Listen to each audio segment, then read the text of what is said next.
Raven with Fishing Florida Flats. And I'm Captain Fred Higurkin. What we're going to go over today is a tip and trick. What, we're inshore captains, and we're going to go over the basics of what you need to catch inshore fish, keeping it simple. Basically what we got here is, a rod that we use on a daily basis, hooks and leader. And that's basically all we need to leave the dock with. Every once in a while we'll cork it up so people got a visual so they can see, correct? But what I see happen with a lot of people is, I don't even know if y'all can see this, but we tie, a loop knot, and then up top here we got an Albright knot, and we keep it simple. No leaders, or no swivels on our leaders. No swivels, really not a lot of weights unless we're fishing a certain depth of water. Basically, we keep it as simple as possible. A nice light main line, 10 or 15 pound main line, 20 to 30 pound fluorocarbon leader, and a 2-0 circle hook is basically what we use day in and day out. And it's a very simple setup. What we got here is 10 pound Sufix 832 and 25 pound leader. Yep. And the only reason we even bump up the leader, we could probably go with 20 or 15 all the time, but snook, the snooks seem to break you off on 20. So in the right conditions, you'll get gill plated. That rough mouth will chew through that 20 pound leader. But for the most part, 20 to 30 pound leader is what we use. And we're not overcomplicating our setups.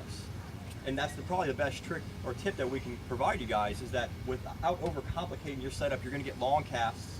You're going to be able to punch out in front of those fish. Well, we've talked about this before a million times. When you're fishing 2 or 3 foot of water, most people go too heavy. They'll go with a medium heavy rod. Yep. These are medium action rods. We got to be able to take a live greenback, and we're free lining it, and we got to be able to cast it. When you're fishing 2 or 3 foot of water, you have to get the bait away from the boat. Yep. And 15, 20, 30 feet away from the boat just doesn't cut it. Those fish already know that you're there. You got to get way out there. And there are times when you're fishing 10 pound test, you hook into a fish, you're like, oh man, I don't know. But that's where it comes in. Use your drag, have your drag set right. Have your customers keep your rod tip up, or you for that matter, keep your rod tip up. And I mean, we've landed 40-inch cobia on rods like that. Yep. It's just a matter of working the fish and understanding your tackle and understanding your tools. Right. If you have a good comprehensive understanding of how these tools are supposed to work, they're going to produce for you. Right. Generally what we use for hooks, no matter where we're at, inshore, near shore, no matter what we're doing, and we're free lining or fishing with unless we're in near shore grouper fishing, but we'll use a 2-aught circle hook. Yes. Pretty much a standard for what we do. And we use these VMCs because they got a little bit longer of a shank on them. Yes. And and that really helps with the snook too. Yes. It keeps the snook from wearing through your leader. Yep. I'm a big believer in that. That little bit longer of a shank on that snook. Sometimes if we put anything at all on our line, it'll be a cork. Correct.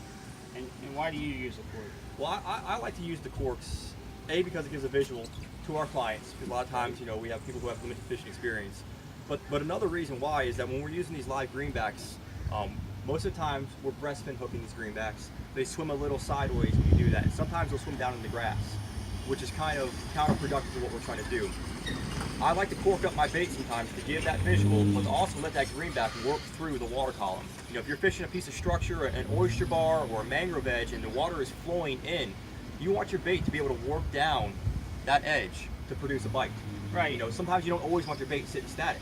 And the visual more than anything, because sometimes we'll free line these baits, and people just can't figure it out. They don't really know where their bait is. They don't actually know what their bait's doing. Correct. And they're constantly reeling the bait back in. And when they don't know where their bait's at, especially when we have perpendicular conditions, you have a wind that's going one way and a tide going the other way, they cast their bait out over here, but their bait drifts this way, and they're paying attention over here. Because that's where their line's because that's where their line's pointing.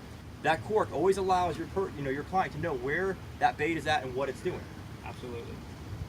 But other than, I feel like I could leave the dock every day. As long as I got a live well full of greenbacks, I could leave the dock every day with a pack of hooks, a spool of leader, and a cork or two. Yeah. I mean, that's basically all we use. Yep.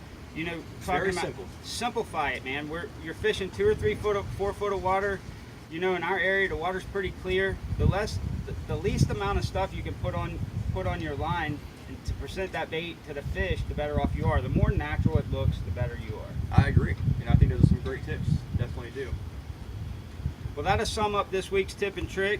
If you would please hit the subscribe button below, and If you like this video, please give us a thumbs up. Appreciate it, guys. thank you.